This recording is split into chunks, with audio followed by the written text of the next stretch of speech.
Tonight, we exhume a case that haunted headlines and ignited a social media firestorm. I'm Detective Obscura. Join me as we open the file that has its spotlight on a domestic violence case.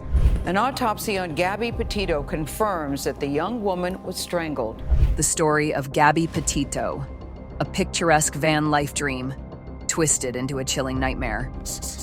Are you ready to confront the shadows? Then let's begin to dissect the tragedy of Gabby Petito. What started as wanderlust ended in utter tragedy. In the summer of 2021, Gabby Petito, 22, and her fiancé, Brian Laundrie, set off on a cross-country road trip, their white Ford Transit van becoming a rolling stage for their meticulously curated online personas. Instagram posts and YouTube videos depicted an idyllic existence, breathtaking landscapes, carefree smiles, and youthful romance. But beneath the filtered facade, a storm was brewing. Gabby, a vibrant artist with dreams of travel influencing, seemed to have found her match in Brian, a self-proclaimed artist drawn to the macabre. Yet those closest to Gabby sensed a growing disquiet. Her free spirit appeared increasingly stifled, her innate joy dulled by Brian's controlling tendencies. Friends whispered of manipulation and anxiety. The picturesque van life was a mask concealing a toxic dynamic. The first visible crack appeared on August 12, 2021, in Moab, Utah. Police responded to a domestic dispute, body cam footage capturing a tearful Gabby admitting to a physical altercation. How you answer this question is going to determine what happens next. When you slapped him those times, were you attempting to cause him physical pain or physical impairment? Was that what you were attempting to do to him? Brian, on the other hand, claimed self-defense. That led the officers to label Gabby as the primary aggressor. Have made it clear that she was the primary aggressor and that she was striking you and you just received injuries. You have admitted to striking her. She has not admitted to striking her. The witness did not see you strike her. So at this point, you're the victim of a domestic assault that even if it were bad.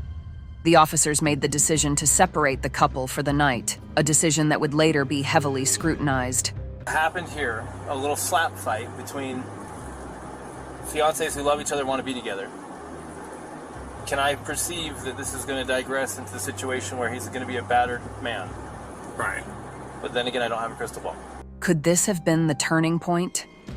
Gabby was last physically seen on August 27, 2021, at a Whole Foods in Jackson, Wyoming.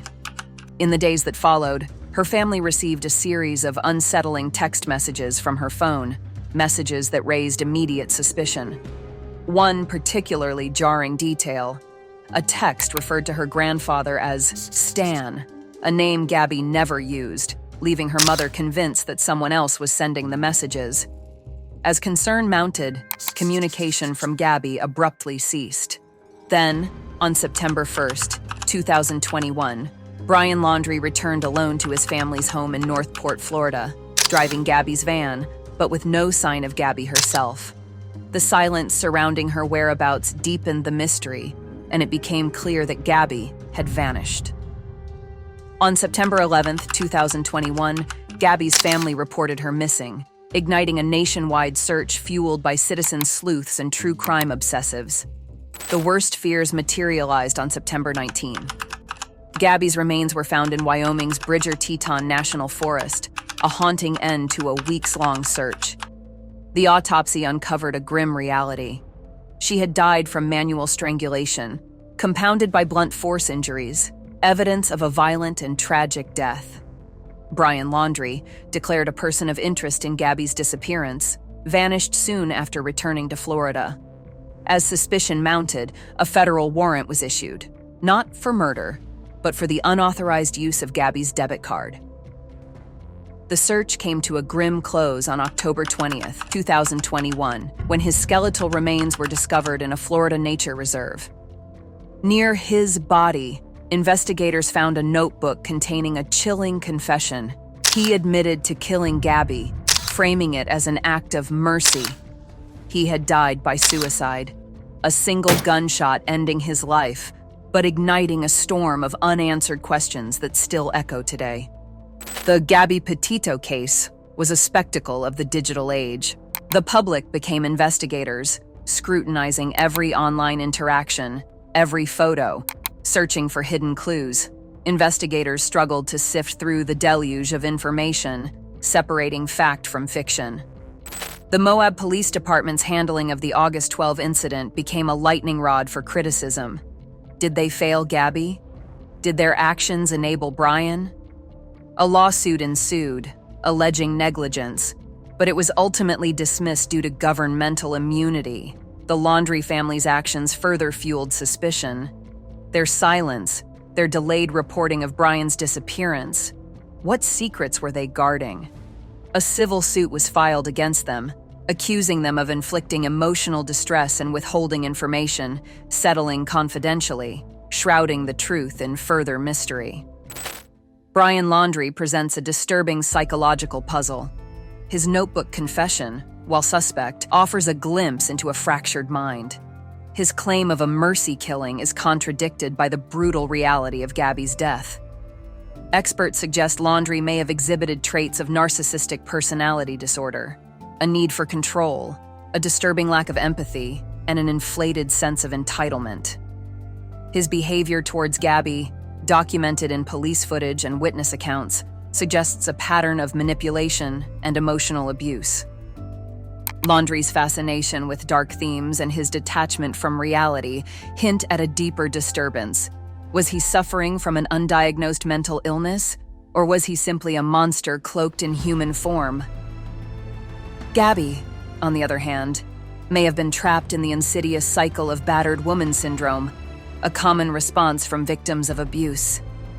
The psychological impact on Gabby's family is profound. They've channeled their grief into action, establishing the Gabby Petito Foundation, advocating for victims of domestic violence, and pushing for legislative reforms. Their pain has become a catalyst for change. In the wake of Gabby's death, a storm of conspiracy theories emerged. Did Brian have help? Were there inconsistencies in the investigation? The surfacing of a controversial letter from Brian's mother, Roberta Laundrie, ignited further speculation. The letter, referencing support for her son in extreme circumstances, was interpreted by some as evidence of prior knowledge of the crime. The Laundries claimed it referenced childhood stories, but the Petitos saw a darker intent. While these theories remain unproven, they underscore the public's thirst for answers, the lingering feeling that some truths remain buried. Could there have been other forces at play? Did Brian have accomplices? Or was this simply the tragic culmination of a toxic relationship, spiraling out of control? The Gabby Petito case is a haunting saga of lies and violence, a stark reflection of our digital age. While Brian Laundrie confessed, the full truth may forever remain elusive, lost in the wilderness where Gabby took her last breath.